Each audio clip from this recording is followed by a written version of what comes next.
తెలుగుదేశం అధినేత శ్రీ చంద్రబాబు నాయుడు వారి మీద కూడా నిన్న నంద్యాలలో జరిగిన సంఘటన అలాంటిదే. ఈరోజు ఆయన అరెస్ట్ చేయడాన్ని సంపూర్ణంగా దాన్ని జనసేన ఖండిస్తూ ఉంది. పాలనాపరంగా చాలా ఒక అనుభవంతో ఉన్న వ్యక్తిని ఆయన పట్ల వ్యవహరిస్తున్న తీరును చూస్తే, చిత్తూరులో కూడా జరిగిన సంఘటన చూస్తే శాంతి భద్రతలకు విఘాతం కలిగించే ఈ చర్యల్ని ప్రభుత్వం ప్రోత్సహిస్తుంది. మరి అలా చేసేవాళ్ళు ఈ రోజున వాళ్ళ నాయకులు ఈ రోజున ప్రెస్ మీట్ ఏదో చూస్తూ ఉంటే, అంటే శాంతి భద్రతలకి ఎలాంటి విఘాతం కలిగించిన వారి వైసీపీ పార్టీ, పోలీసులు, ప్రభుత్వం సంసిద్ధంగా ఉన్నాయని ఆయన చెప్తా ఉన్నారు. మాకు అర్థం కాంది, అసలు లా అండ్ ఆర్డర్ని కంట్రోల్ చేయాల్సింది పోలీసులు కదా. ఇందులో మీ పార్టీకి సంబంధం ఏంటి? అసలు మీ పార్టీ ఉండటం వల్లే కదా ఇంత law and order situation arise అయింది. ఈ రోజున ఒక నాయకుడు అరెస్ట్ అయితే ఆయనకి మద్దతుగా ఆయన వారి నాయకులు కానీ, ఆయన అనుచర వర్గం కానీ, ఆయన క్యాడర్ కానీ ముందుకు రావడానికి ఖచ్చితంగా వస్తారు. అది ప్రజాస్వామ్యంలో అది భాగం. అది వాళ్ళ రోడ్లో నుంచి ఇళ్లలోంచి బయటికి రాకూడదు అనుకుంటే ఎట్లా? ఇది ఎలా ఉందంటే, మీ నాయకులేమో అక్రమాలు చేయొచ్చు, దోపిడీలు చేయొచ్చు, జైలుల్లో మగ్గిపోవచ్చు, కానీ మీకేమో విదేశాలకు వెళ్ళే అవకాశం అయితే మీకు ఉంటుంది. అలాంటిది కనీసం వారి నాయకుని అరెస్ట్ చేస్తే వాళ్ళు కనీసం మద్దతుగా ఇంట్లోంచి బయటికి కూడా రాకూడదు అనుకుంటే దీన్ని ఏ విధంగా తీసుకోవాలి?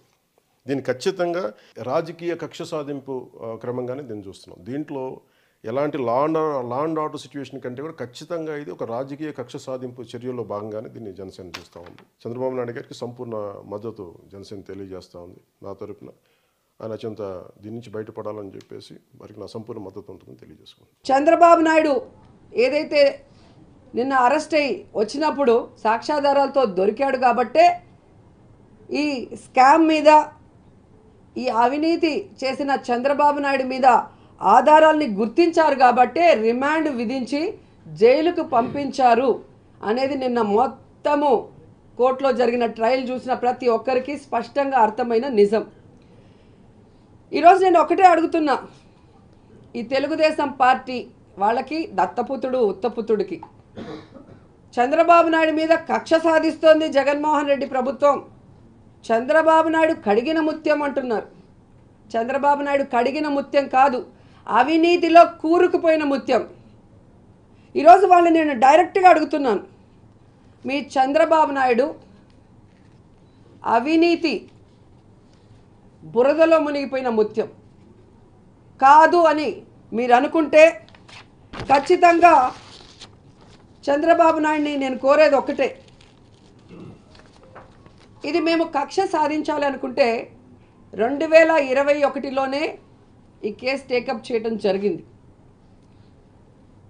మేము అప్పుడే అరెస్ట్ చేసి ఉండొచ్చు, కోవిడ్ టైంలో. ఆ రోజు అరెస్ట్ చేస్తుంటే ఎవరు కూడా ఏం చేసి ఉండలేదు. లేదా కక్ష సాధించాలనుకుంటే జగన్మోహన్ రెడ్డి గారు అధికారంలో వచ్చిన మొదటి సంవత్సరంలోనే చేసి ఉండొచ్చు. కానీ జగన్మోహన్ రెడ్డి గారికి అలాంటి ఆశ లేదు, అలాంటి ఆలోచన లేదు. కక్ష సాధింపు అంటే ఇంతకుముందే చెప్పాను కదా, సోనియా గాంధీతో కుమ్మక్కై రాజకీయంగా జగన్మోహన్ రెడ్డి గారిని సమాధి చేయాలని తెల్ల పేపర్లో సంతకం కూడా పెట్టకుండా ఏ విధంగా ఫిర్యాదు చేసి జైలుకు పంపించారో దాన్ని కక్ష సాధింపు అంటారు. ఎన్టీఆర్కి అన్నం పెట్టకుండా ఆయన పార్టీని లాగేసుకొని, ఆయన మీద చెప్పులేసి, ఆయన మైక్ లాగేసుకొని ఆయన్ని ఏడిపించి ఆయన చావుకు కారణమయ్యారే, అది కక్ష సాధింపు.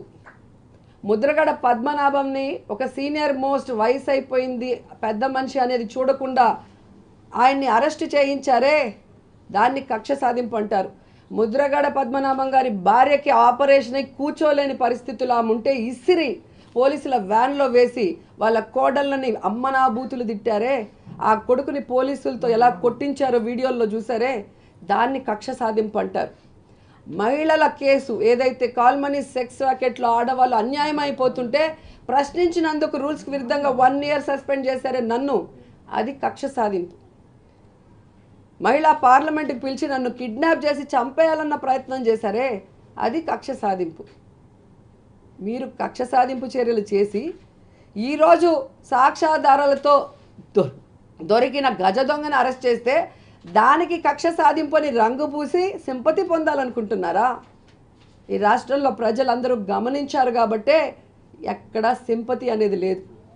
14 సంవత్సరాలు ఇలాంటి వాడినా మేము ముఖ్యమంత్రిని చేసింది, ఇలాంటి అవినీతి అనకుండానా మేము ముఖ్యమంత్రిని చేసింది, ఇలాంటి గజ దొంగన మేము ఇక్కడ గెలిపించిందని రాష్ట్ర ప్రజలు, ముఖ్యంగా కుప్పం ప్రజలు ఈరోజు బాధపడుతున్న పరిస్థితి.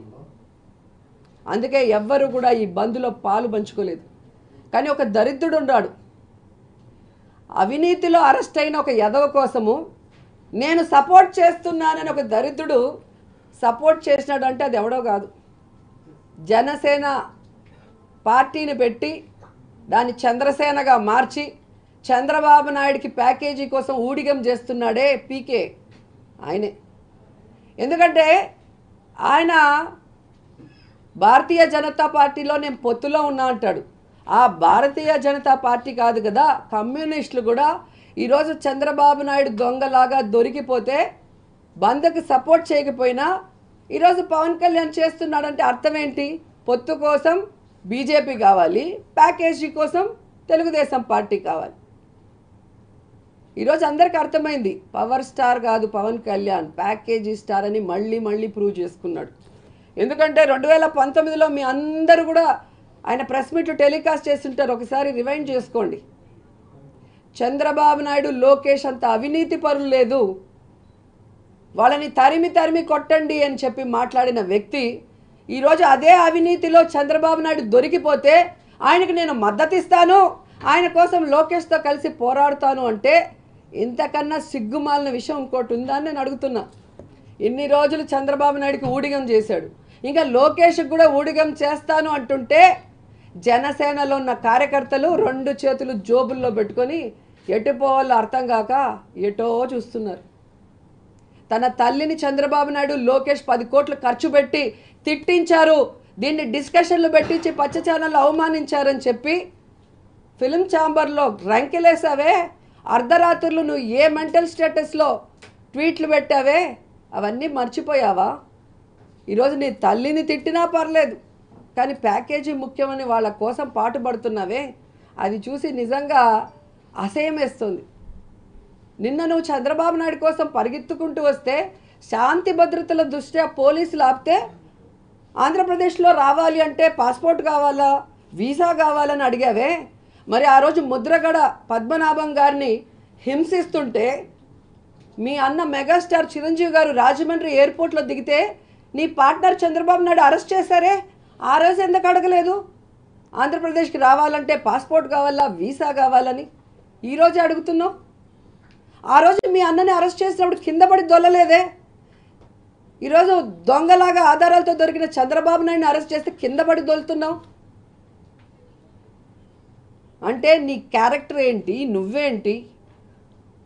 నువ్వు పార్టీ పెట్టింది ప్రజల కోసం కాదు, ప్యాకేజీ కోసం, చంద్రబాబు నాయుడికి లోకేష్కి ఊడిగం చేయడం కోసమని రాష్ట్ర ప్రజలకంతా అర్థమైపోయింది. ఇంకా సిగ్గు లేకుండా దిగజారిపోయి జగన్మోహన్ రెడ్డి తన కూతుర్లు చూడటానికి లండన్కి వెళ్తే దోచేసిన డబ్బు దాచుకోవడానికి వెళ్ళాడని చెప్తున్నావు. నీకు ఛాలెంజ్ చేస్తున్నా, బీజేపీలో ఎవరికో చెప్పి ఆడిస్తానన్నావు కదా జగన్మోహన్ రెడ్డి గారిని, ఏ విచారణన్నా వేయించండి, మా అన్న తప్పు చేశాడని ప్రూవ్ చేయండి. పిల్లల్ని చూడటానికి వెళ్తే కూడా రాజకీయం చేస్తూ మాట్లాడుతున్నావే, సిగ్గు లేదు నీకు? ఈరోజు ఆ షెల్ కంపెనీలో నీకు కూడా పార్ట్నర్షిప్ ఉన్నట్టుంది, నీకు కూడా సూట్ కేస్ కంపెనీ ఉన్నట్టుంది, అందుకే కొడుకుకి లేని బాధ నీకంతుంది, కింద పడి దొల్లి డ్రామాలు ఆడుతున్నావు. అన్నీ బయటకు వస్తాయి, సాక్ష్యాధారాలు దొరకని ఒక్కడిని కూడా వదిలిపెట్టే పరిస్థితి లేదు. అవినీతి ఆంధ్రప్రదేశ్ని సృష్టిస్తాం, అవినీతి చేసిన ఎవడైనా అరెస్టు చేస్తాం. సామాన్యుడికి చంద్రబాబు నాయుడు కాదు, వాళ్ళ నాన్నను పుట్టించిన ఖర్జూరపు నాయుడికైనా ఒకటే చట్టమని నిరూపిస్తాం. ఇంకొకసారి అక్రమ కేసులు, రాజకీయ కక్ష సాధింపులని ఊదర కొడితే ఊర్లలో తరిమి కొడతారు ప్రజలు. ఈరోజు 2 ఛానళ్ళు కాదు, ఆ 2 పచ్చ ఛానళ్ళు పెట్టి ప్రజల్ని మోసం చేయడానికి ఈరోజు ఛానళ్ళు ఎక్కువ ఉన్నాయి, సోషల్ మీడియా ఉంది, యూట్యూబ్లు ఉన్నాయి, అందరి జోబుల్లో సెల్ ఫోన్తో కెమెరాలు ఉన్నాయి. ఎవరు ఏం మాట్లాడుతున్నారు, ఎప్పుడేం మాట్లాడారు, ఎందుకు మాట్లాడారు, ఎవరికి ఏంట్లో సంబంధం ఉంది అనేది అన్నీ తెలిసిపోతాయి. ఇంకా సింపతి నాటకాలు ఆడాలనో తప్పించుకోవడానికి డ్రామాలు చేయాలని ఉంటే ఎవరు నమ్మే పరిస్థితి లేదు.